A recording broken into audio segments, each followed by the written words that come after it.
आपण पाहताय क्राईम मुक्त महाराष्ट्र. लोकसुख वार्तांकन, लोकसुख बातमी.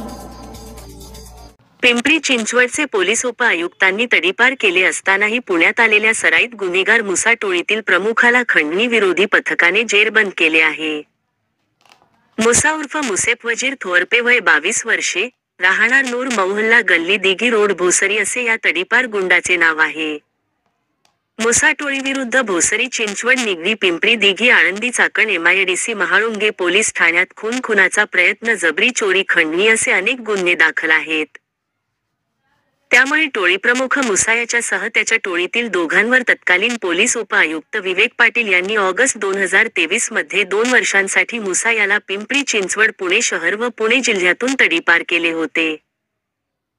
खंडणी विरोधी पथकाचे सहाय्यक फौजदार फुलपगारे, हवालदार अमोल आव्हाड, लहू सूर्यवंशी, पोलीस अंमलदार मयूर भोकरे हे फरारी आरोपींचा शोध घेत होते.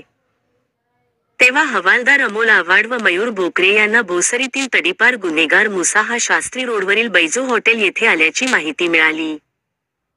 त्यानुसार पोलिसांनी या बातमीची खातरजमा करून मुसा थोरपे याला पकडले.